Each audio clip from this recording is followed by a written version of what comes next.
he does not owe anyone any money with regard to Nkandla. The impression that has been said by those utterances is that the president is beyond reprimand. He is immune from prosecution. So as the ANC, do you agree with him that he does not owe anyone any money for the Africans? Thank you. Thank you. Next. Afternoon. Is it working? All right. Afternoon. My name is Kathy Mhlahla from E-News Channel Africa. I just wanted to ask, has there been any clarity from the NEC whether or not this was put to President Jacob Zuma, but is there an understanding amongst the members about what the responsibility and accountability is expected, just in terms of the Nkandla report, not only from the President, but also from the other ministers that have been implicated? What is the stance that you are taking, regardless of who actually takes responsibility or doesn't take responsibility? And then secondly, we've had this response that the Secretary General spoke about from senior members of the ANC who've been publicly speaking about the state of the party. Given all that's been said so far by President Jacob Zuma, are you still confident in him as a presidential candidate? And what's your response to the complaint that's been lodged by the Institute for Accountability in South Africa that's actually objecting to him being a presidential candidate for this year's election?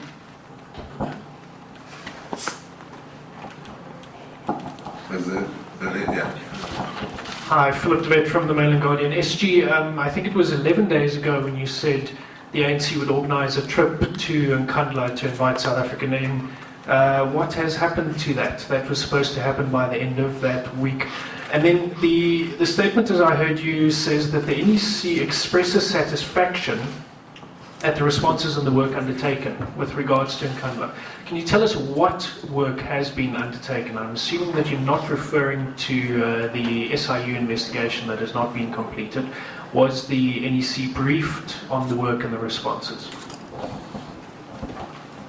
That was the fifth person. Can we get a response from the SG, who will then come back for another round? Thank you very much.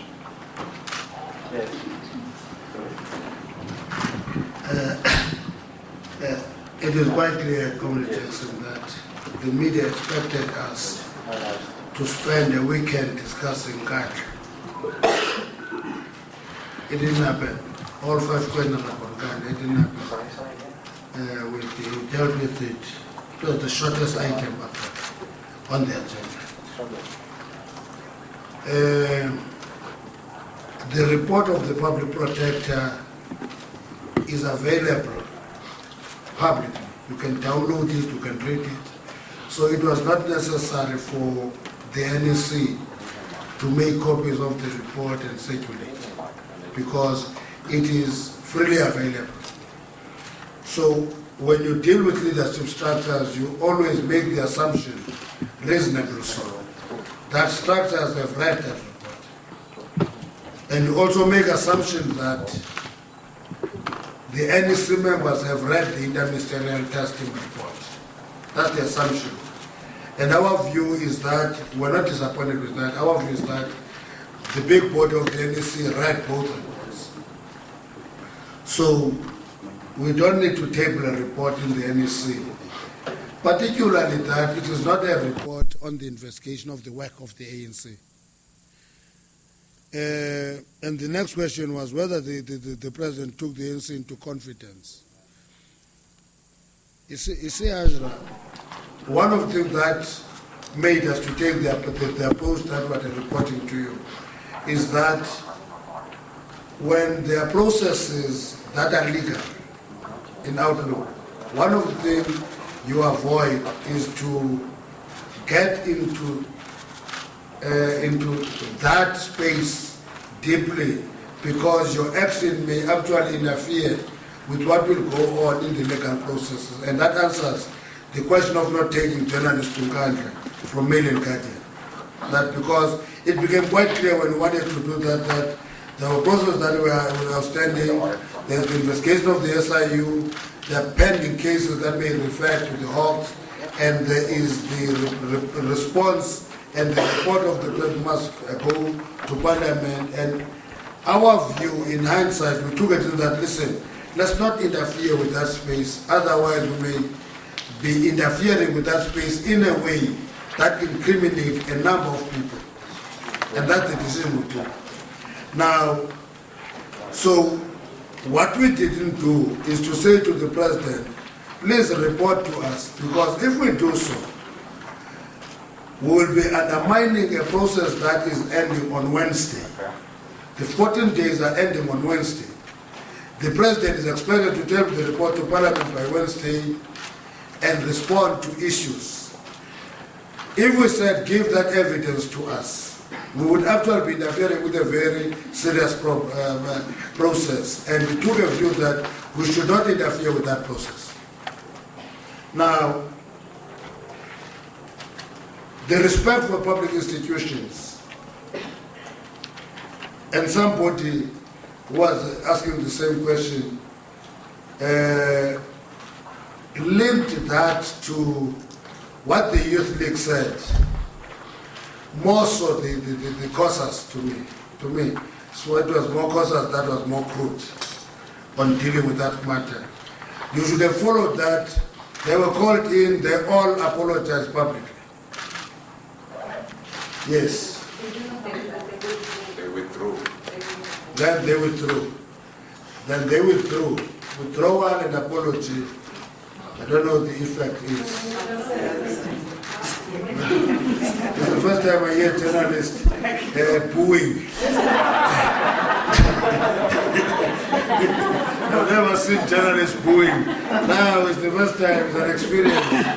It's the episode headline we're going tomorrow is SG booed by journalists. So, okay, they withdrew their statement publicly. Let me not use the word apologize. They withdrew the statement publicly. It was not just an act of generosity. It's because we said to them, you are distracting us from discussing issues. You are being personal, don't do so. That's why they went public and withdrew that statement. Will money be paid? It's an issue that I don't think we have the wisdom to answer. We don't have that wisdom.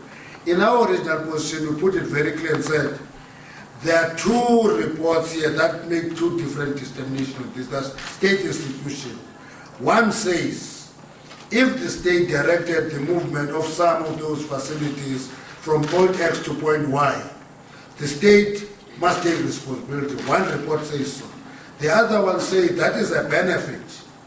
And our proposal and suggestion was, and we think it would be the most correct and safe way of dealing with, was that find an institution that can actually mediate those and actually review them and make a determination. We don't say it will happen because it depends on the people affected to take a position on that issue. But that is where the confusion is, where there are two reports from two state institutions who attach equal importance to them. If I must win another red robot, let me win another red robot. And we don't think what we should do is to say, pay the money or not pay the money. We say, state must actually resolve that matter. That's what I say. Pablo said, at a reasonable percentage, determined in consultation with the Treasury and with the Minister of Public Works. The other one said, but it was the state that said, move those facilities. That should be sorted out at the level of the state. I don't know, Warren, when you talk of the president being immune from prosecution, what do you mean? What do you mean?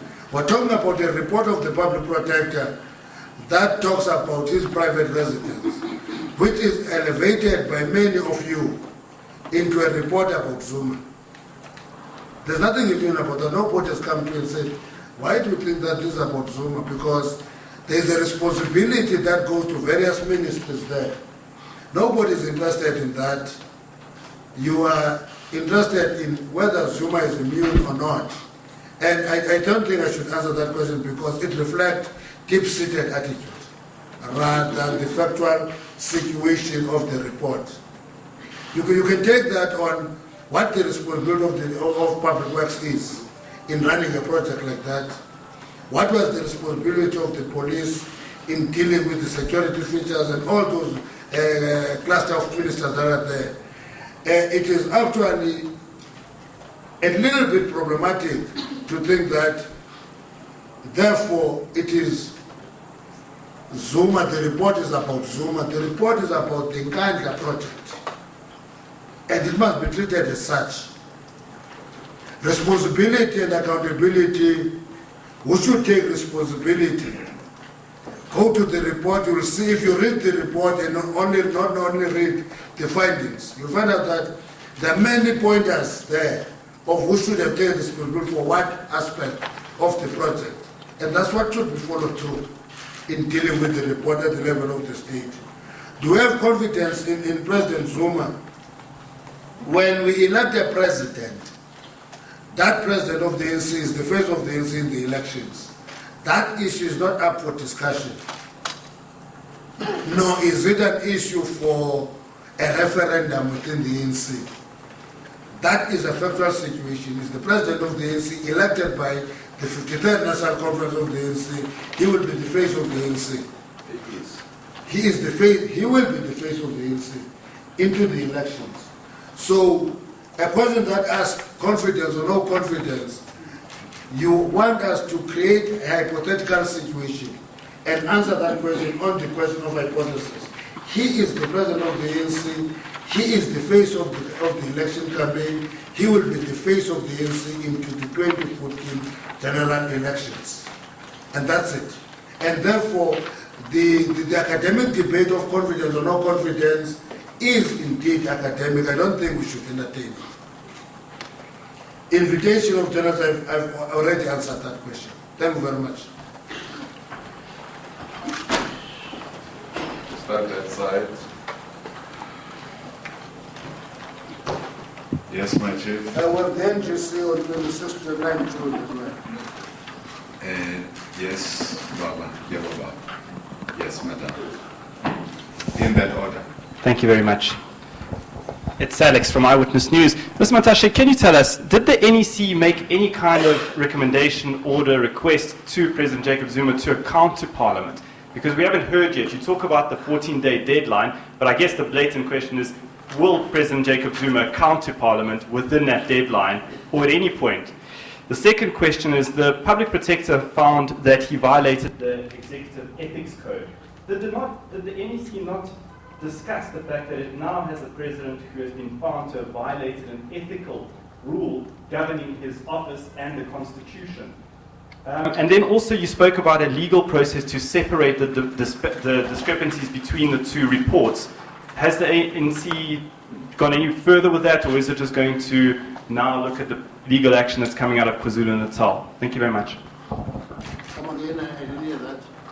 Last one. Sorry.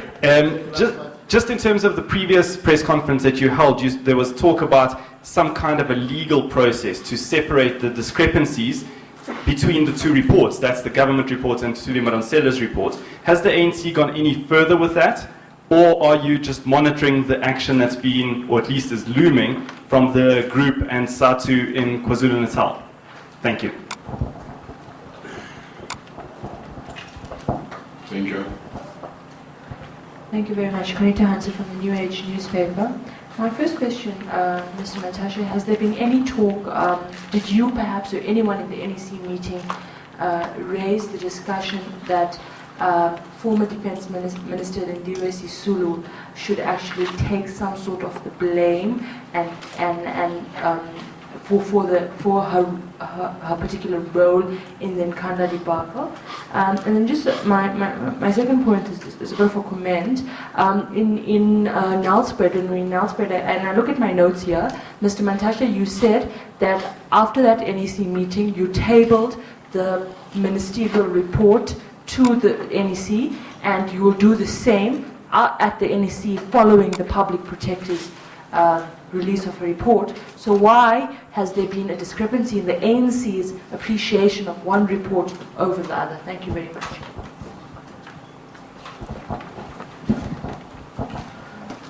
Kaya Kumalo from KFM News. Good afternoon.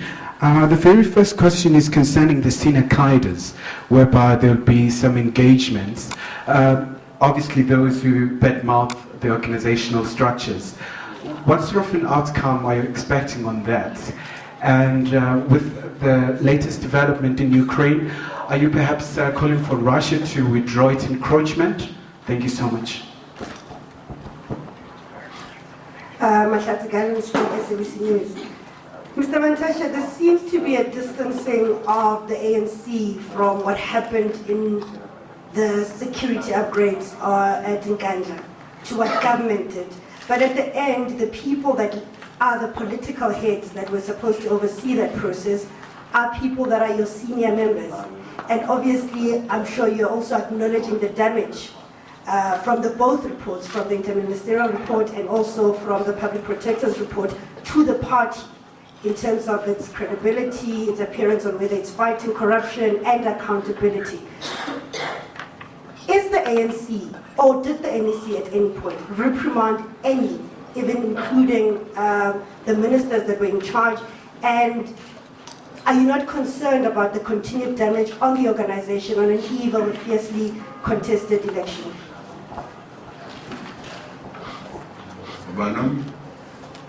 Banum, I told him, yeah, the fifth one, there's none. Okay. No, don't harsh one. There are so many journalists here. Yes? You want to ask another 5 to make 10? Let's take those. Let's take those SG. Oh, can I ask? Your hand was up. Oh, okay. Pamela Shubi from E! News Channel Africa. Forgive me, SG, if you've answered this question. Perhaps I need a bit of clarity, but... Don't apologize, make your point. You've said that with regards to what you discussed of Nkandla, the report is clear, there are those who need to take responsibility. Has the NEC, or does the NEC support the recommendation made by the public protector for President Jacob Zuma to pay back some of the monies where she has said in her report that he benefited from the upgrades? Do you as the NEC support that recommendation? Thank you. You are next. You are next. Don't worry, we won't discriminate against you. You are next, then you are last. Thank you. Marcel Gordon from TVC News Africa. Marcel? Marcel Gordon. Oh, Okay. there's somebody I know by that name and surname. No, that's Golding. It's 1L, and he's far richer than I am. This is a question for either one of you. I know we've spoken about the process being followed around this Nkandla report. It's a government issue. The NEC discussed certain parts. You didn't ask the president to report back. All of those things. We know it's in process. Could I ask whether or not you would at least admit that the fallout around Nkandla has caused some kind of damage to the public image of the party, and it being so close to the elections? Are you or are you not worried about that? Jacob from Report Beeld. With regard to Nkandla, Prince Michelle said this morning the ANC is misreading the mood in the country with regard to this issue. Can you comment on that? Okay. Now, I see that we have been listening very attentively to your questions. We will answer. SG.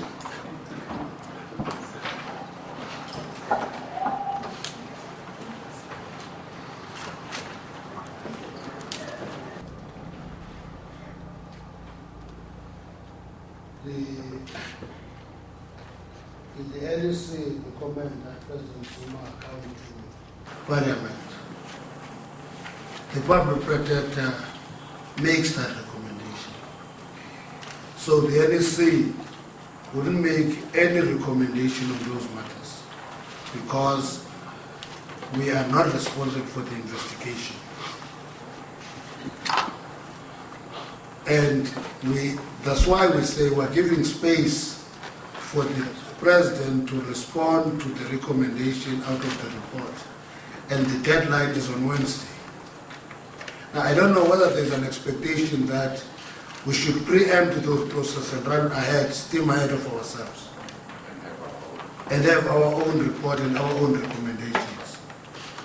Our view, we took a decision that says, let's respect the process. We know the deadline is on Wednesday. Let's wait for the President to take a decision on the course of action.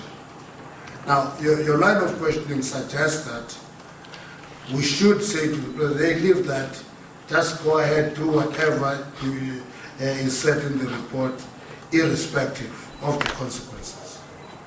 I think when you are reported about in a report, you have a duty and a responsibility to analyze and deal with the possible consequences. Now you want the ANC, NEC to say ignore that, we are recommending that. I think that is an unfair question.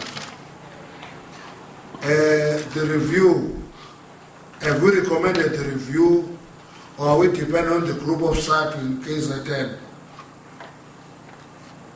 You see, that question must go with the question of the Accountability Institute. Right? There are many groupings that take different views.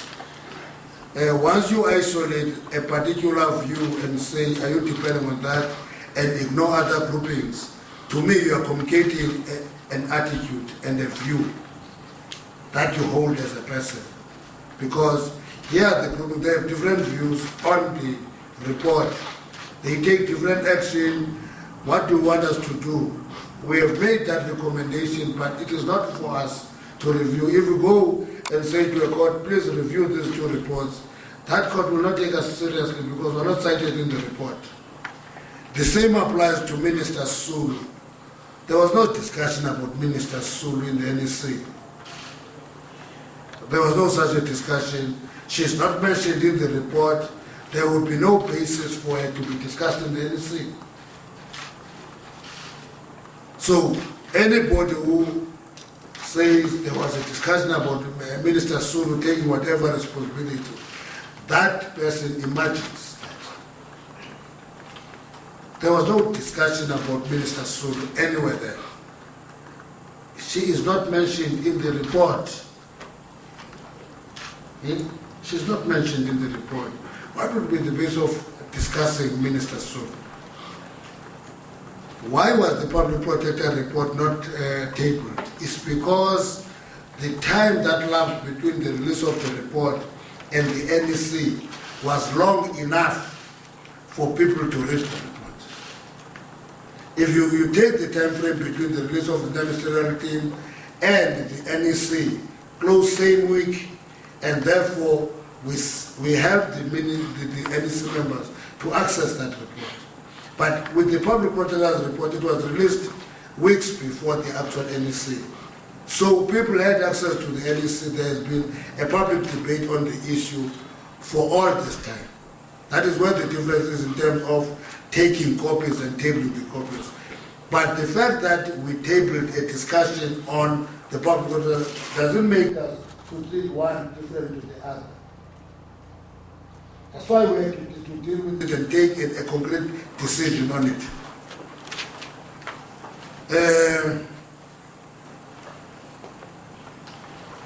Somebody says the ANC distances itself, but these are senior members of the ANC. The ANC reprimand anybody for damage caused. You know, one of the things that you all made us careful about, I think we should thank you for that. We're very careful about thinking that when a minister is there, the ANC must go to the engine room of a minister, because that minister happens to be a senior member of the ANC. We're careful about that, because if we do that, we will be facing different questions here. Why do we go to the engine room of various ministers? We're not doing that. So they're senior members, but they have responsibility as ministers, as president, as whatever. Those people are deployed to those responsibilities, and those responsibilities are governed by a particular framework which is in government policy frameworks. The ANC can call a person, the ANC can call any minister, have a discussion with that minister, but the ANC cannot direct a minister to act in a particular way. If we are unable, we call a minister and say, but we are not able with that policy framework. What is the base of that policy framework? But what happens in the state and how a policy is translated into government implementation of that policy is left to that minister and the bureaucracy in the state. The damage caused, any negative publicity for anybody close to the ANC will cause some damage. But I think when Marshall say the ANC is misreading the mood, he has written a book that he is working on digging the grave for the ANC. Now, a person who digs a grave will always misread the ANC himself. So, if he says the ANC is misreading the mood, that mood has always been in his head. Whether there's Nkandla or there's no Nkandla, Marshall will always read the ANC as about to die. He has written a book with too strong.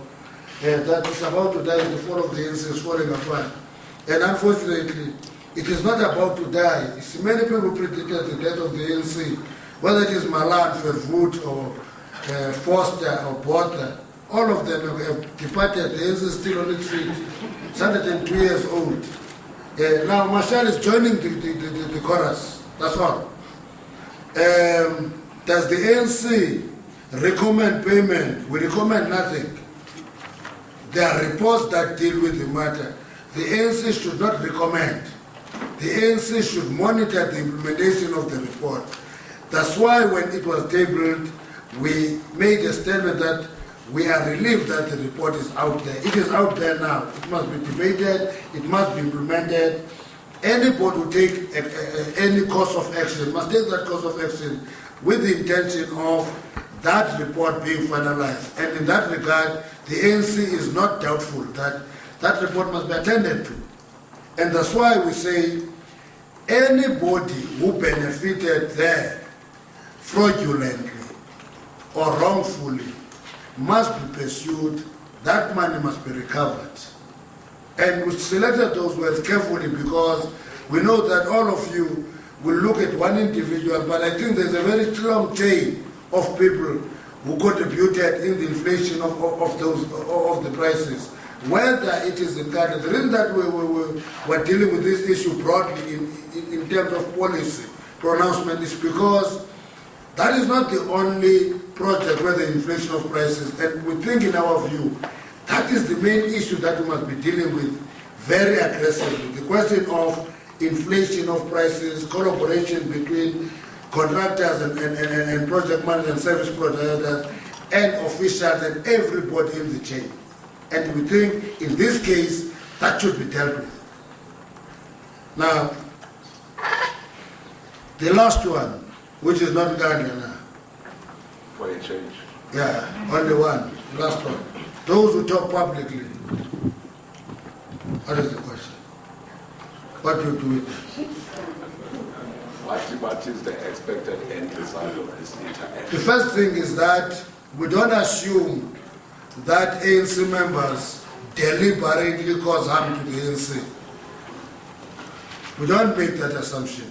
We call members of the ANC, talk to them, and make them account for whatever statement they have made in public, and that engagement determines the course of action.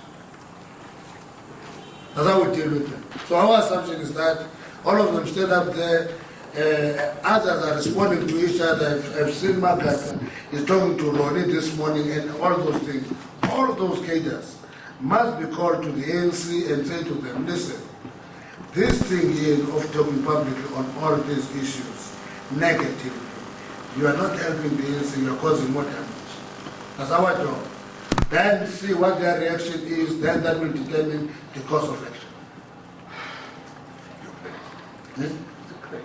Ukraine. On Ukraine, our position is not whether Ukraine should remain Crimea. That's not our position. Our view is we have serious concern about the threat of regime change. If there are elections and the party that gets elected is not favored by strong Western powers, it must be removed from power through illegal means. We say that threat is dangerous. Whether it is the desire to do so in Syria, whether it is in Egypt, whether it is in Ukraine, whether it is in Venezuela, we are saying that threat is a worrying threat because we are sitting here, we're a relatively small nation. If it happens to Ukraine, it happens to Venezuela, it can happen to us one day. It's a dangerous threat, and democracy cannot be only when it is in favor of forces that are in line with Western powers. Outcome of democracy must be respected. If you have the Muslim Brotherhood in Egypt being the biggest part, allow them to govern. Don't remove them from power illegally. That's the point we're making. Then the question of this part moving that way and so forth is an issue that we think is dealt with in the multilateral institution, the UN, and the UN in this particular case.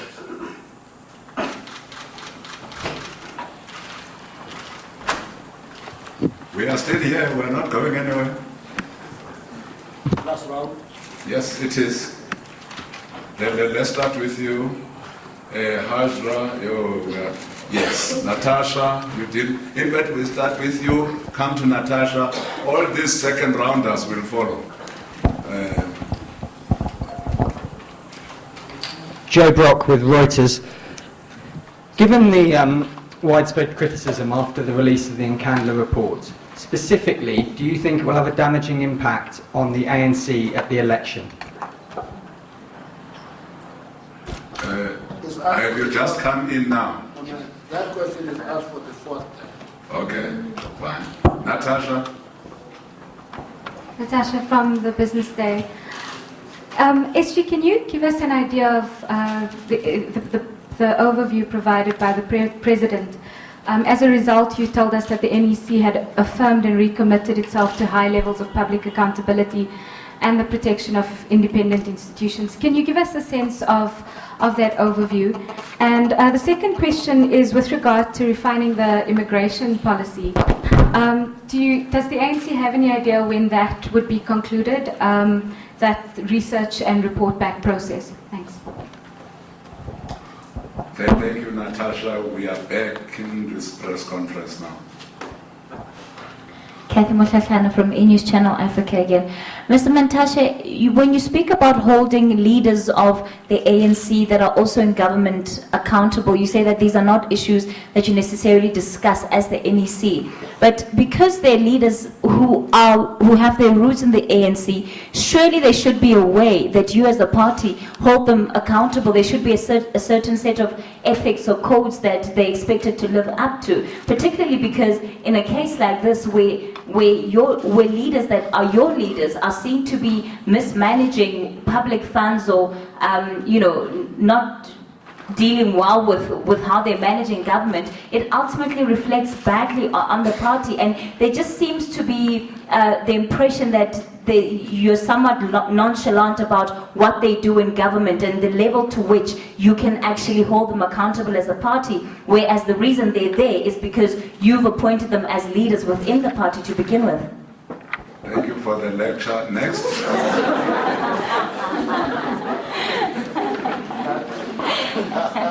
Last week, we saw COSATU battling it out in court, as well as Zimbabwe taking the federation to court, fighting for his reinstatement. Now, given the fact that the ANC depends on COSATU in order to get voter support, are you worried? Are you going to accept any outcome of the court, even if Zimbabwe is being reinstated? Thank you. I'm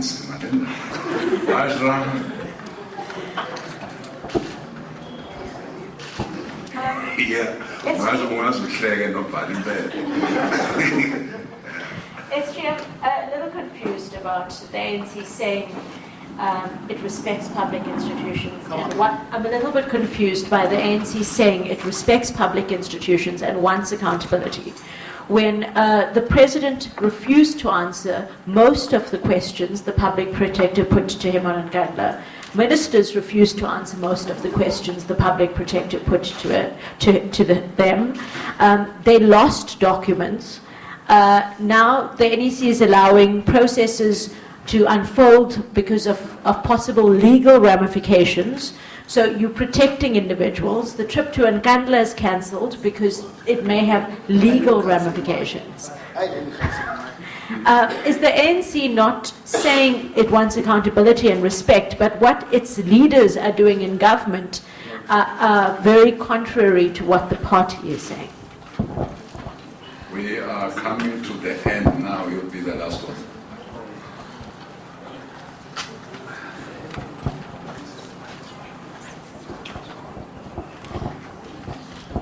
Thank you very much. I think people have touched on it. I'm just repeating my question that didn't get answered in the first round. There's a finding by the Public Protector that says that Jacob Zuma violated a part of the Executive Ethics Code. Aside from the process running its course, is the NEC and the ANC not concerned by that finding? And did it not discuss that finding? And is it satisfied that its president has that finding against him by the Public Protector? And then just a point of clarity, please. You talk about the leaders who speak out about the ANC and who will be called in and engaged. Does that include Paulo Jordan, Kgalema Motlanthe, Trevor Manuel? I mean, we're using very vague terms, but are those the people you're referring to who have spoken out about Nkandla? Thank you. Did you read our statement?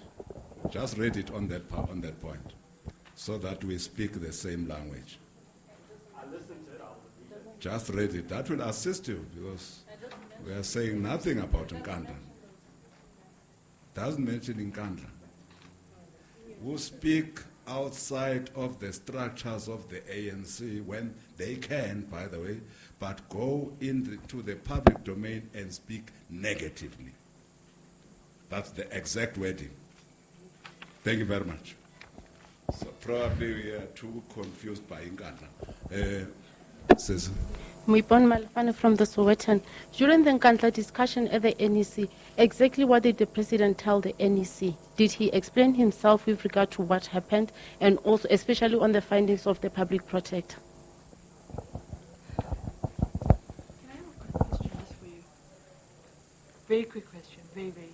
You have the mic. Okay, thank you. Jackson, we do believe you're going to Parliament after elections. Who's going to take your place here? Asking the wrong person.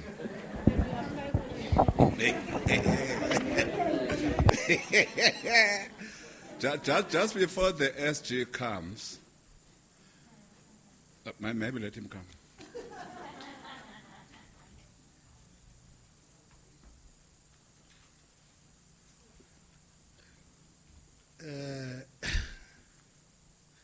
You fall in love with journalist Jackson, eh?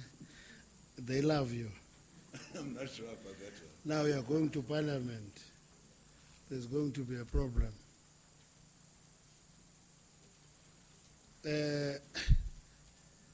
Let me express my disappointment in the first place that we give you information on a meeting of the ANC. You all want Nkandla. That is disappointing. You don't want anything else, which gives me a view about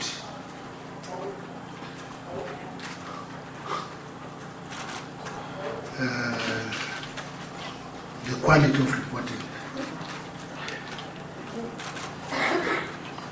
Yes, quality of reporting. I can see Tanzania, you're smiling at this one. Because you're asking me, what do I know about reporting?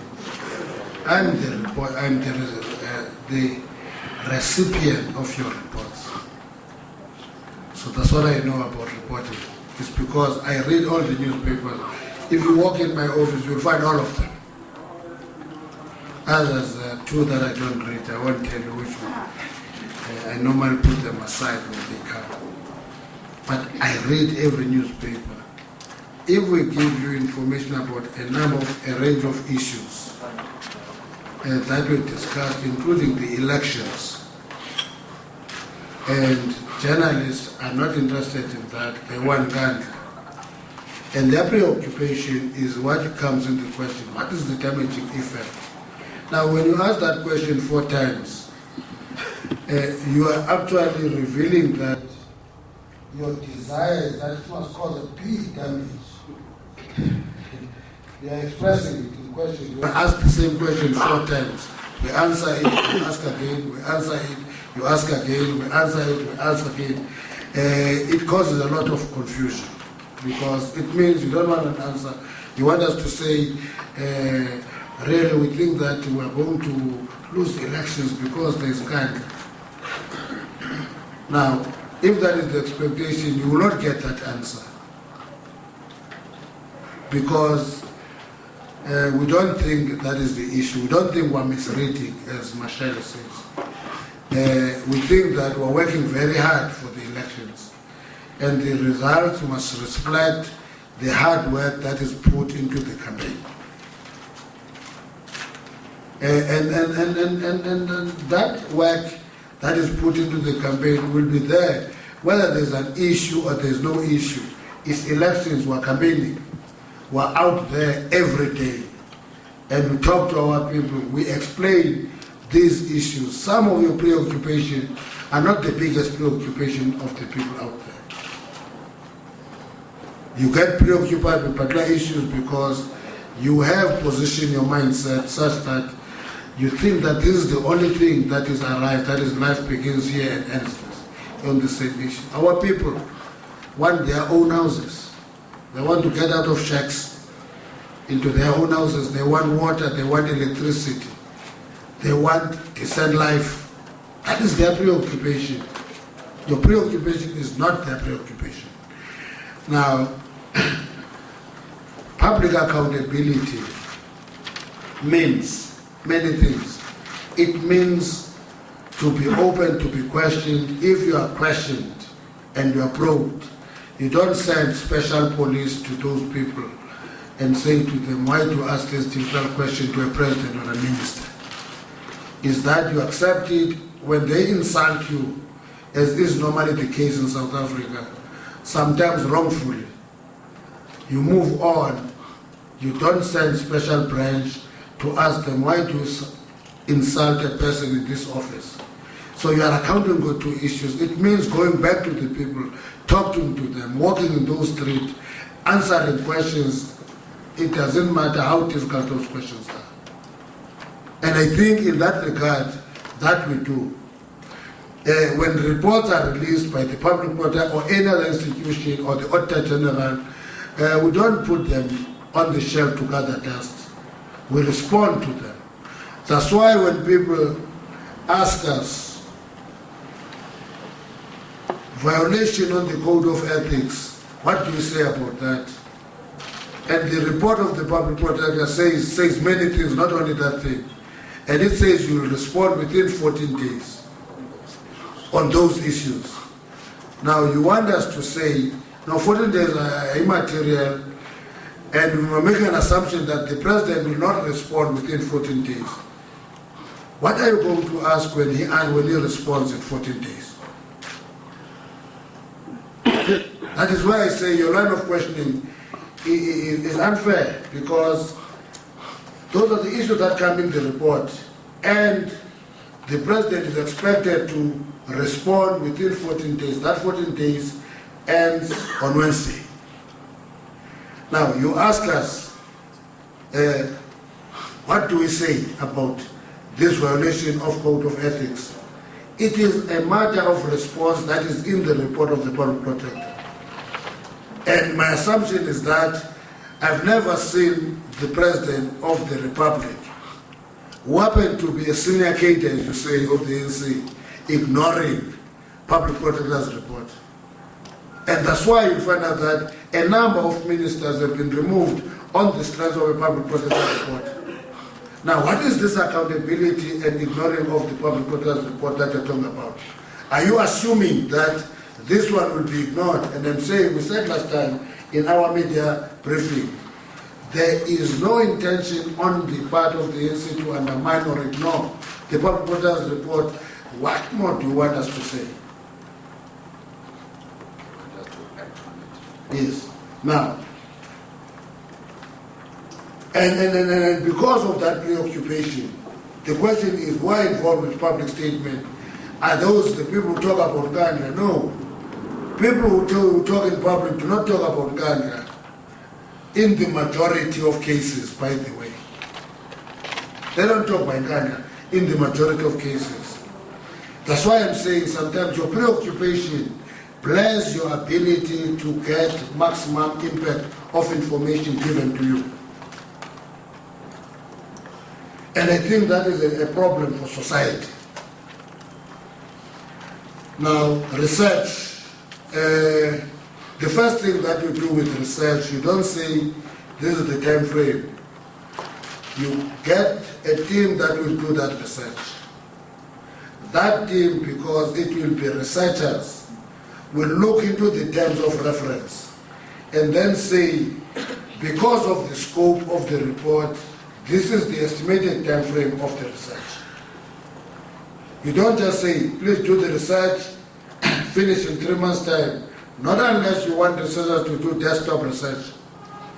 If you want them to look into case studies and also check what happens in other regions of the world, how to deal with the question of immigration, how to do with dangerous, dirty, difficult jobs being taken by foreign workers, how is it responded to? You will give that team time to deal with those issues because you must have a policy that responds to the problem. It's not nice to have that research. There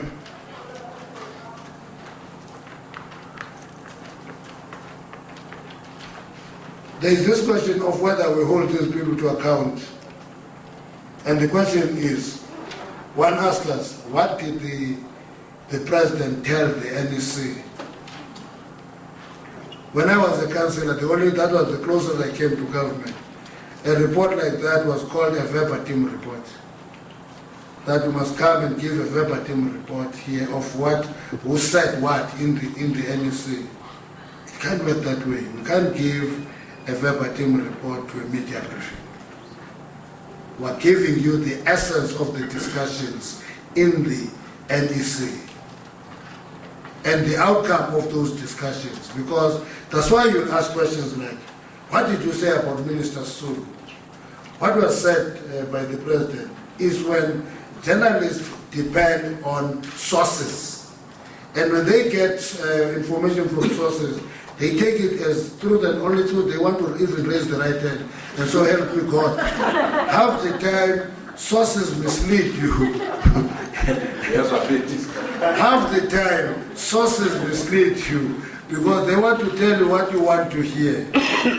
Okay, what we are telling you is what came out of that. Having listened, having a discussion on the matter, we said, listen, there are these two sensitive clauses, let's give them space.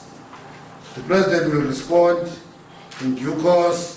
The SIU is busy with the investigation. Possible cases will be referred to at the Hawks. Let's be cautious in dealing with this issue now at this point. It's a sensitive point on dealing with the matter. And that's what we came to as a conclusion of the NEC. Now, when we tell you that, you want us to tell you who said what, what did the president say, who said so, what did he say about it? It can't be right. Now, the ANC depended on COSATU for votes. Hey, Warren, I was in Walanga yesterday. I was not writing on the COSATU banner. I was doing door-to-door myself, okay? Talk to people myself, they talk to me, not through COSATU. So this dependence on COSATU is neither here nor there. COSATU is an ally of the ANC. The SACP is an ally of the ANC. We have allied forces, your SASCO, your COSAS, and all those things. They do election work. Okay? It's not Valvi or those who are called who do election work. It is people on the ground who belong to this organization who do election work. I can also tell you that there were a number of NUMSA members who are doing election work. You can write that if you want. Number of them, big number, big chunk of them who are with us in the streets campaigning for the ANC. Yes, not structures, members of NUMSA who are members of the ANC, by the way, do campaign for the ANC.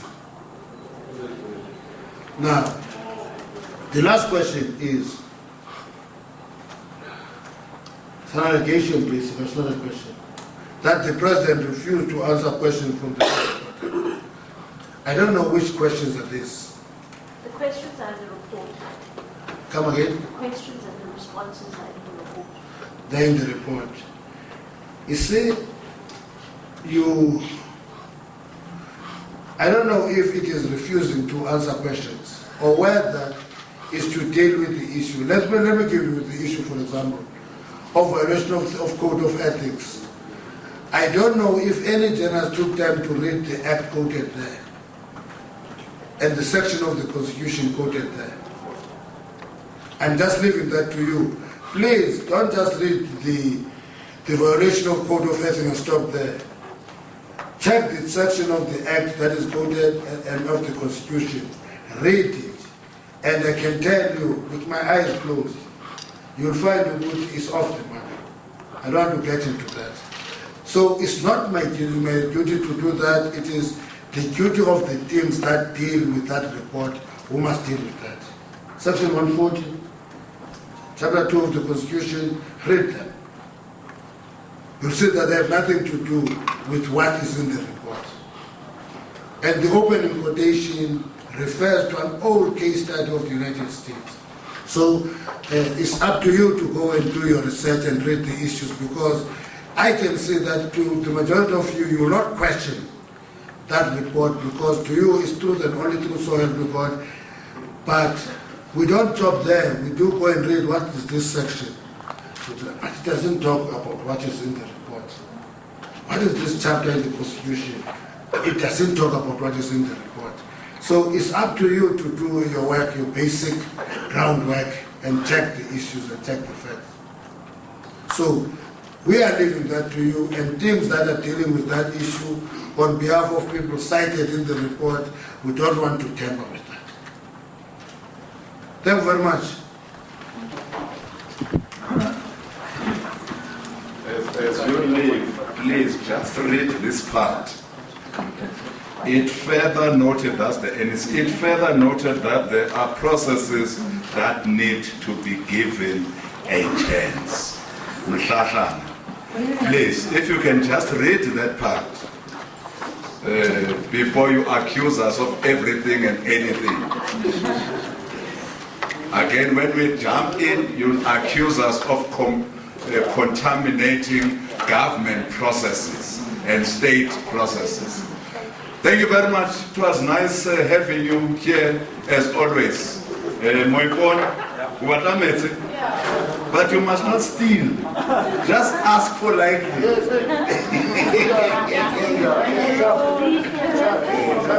Thanks.